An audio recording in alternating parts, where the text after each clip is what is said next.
ದಲಿತ ವಿರೋಧಿ ನೋಡಕ್ಕೆ ಬಂದಿದ್ದೀವಿ, ಅವನ್ನ ಬಹಿಷ್ಕಾರ ಮಾಡಕ್ಕೆ ಬಂದಿದ್ದೀವಿ. ಇಡೀ ಕರ್ನಾಟಕ ರಾಜ್ಯದ 300 ಕೋಟಿ ದಲಿತರಿಗೆ ಧಕ್ಕೆ ಬರುವಂಥ ಕೆಲಸ ಮಾಡಿದ್ದಾರೆ ಮುನಿರತ್ನವರು.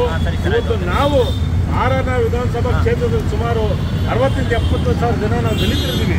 ನಾವೆಲ್ಲ ಓಟ್ ಹಾಕಿ ನಾವು ಕಳಿಸಿದ್ವಿ. ಇವತ್ತು ದಲಿತರ ಬಗ್ಗೆ ಅವಹೇಳನಕಾರಿ ಮಾತಾಡ್ತಾರೆ. ಒಂದು ಒಕ್ಕಲಿಗ ಹೆಣ್ಣು ಮಕ್ಕಳು ಬೇಕಂತೆ, ಅಂತ ಒಬ್ಬ ನೀಚ ನಮಗೆ ಬೇಕಾ? ಸೊ ಹಾಗಾಗಿ ನಿನ್ನೆ ನಾವು ಇವತ್ತು ಕಂಪ್ಲೇಂಟನ್ನು ಕೊಟ್ಟಿದ್ದು. ಇಲ್ಲಿರ್ತಕ್ಕಂಥ ಎಲ್ಲ ACP ಇನ್ಸ್ಪೆಕ್ಟರ್ DC ಸಾಹೇಬ್ ನಮಗೆ ಸಹಕಾರ ಕೊಟ್ಟಿದ್ದಾರೆ. ದಯಾನಂದ ಸಾಹೇಬ್ರಿಗೆ ಅಭಿನಂದನೆ ಹೇಳ್ತೀನಿ.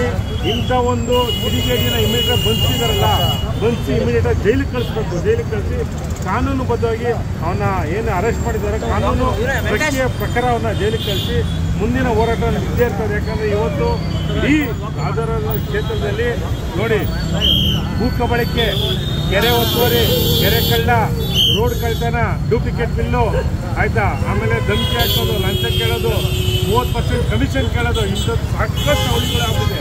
ಯಾರಾದರೂ ಮುನಿರತ್ನ ವಿರುದ್ಧ ಹೋದರೆ ಅವ್ರಿಗೆ ಧಮಕಿ ಹಾಕೋದು, ಸುಳ್ಳು ಕೇಸ್ ಹಾಕೋದು, ರೌಡಿ ಶೀಟ್ ಓಪನ್ ಮಾಡಿಸೋದು, ಬೇರೆ ರೌಡಿಗಳನ್ನ ಬಿಟ್ಟು ಎದುರಿಸೋದು, ಈ ಥರ ಎಲ್ಲ ಕೆಲಸ ಮಾಡ್ಕೊಂಡಿದ್ರು.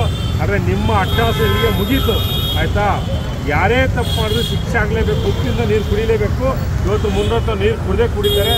ಸೊ ಹಾಗಾಗಿ ನಮ್ಮ ನೆಲದ ಕಾನೂನು ಅವ್ರಿಗೆ ತಕ್ಕ ಪಾಠವನ್ನು ಕಲಿಸಿದೆ. ಇಮಿಡಿಯೇಟಾಗಿ ಮುನಿರತ್ನ ಜೈಲಿಗೆ ಕಳಿಸ್ತಾರೆ. ಬೈಟ್ ಹೋಗ್ತೀರಾ ಎಲ್ಲರೂ?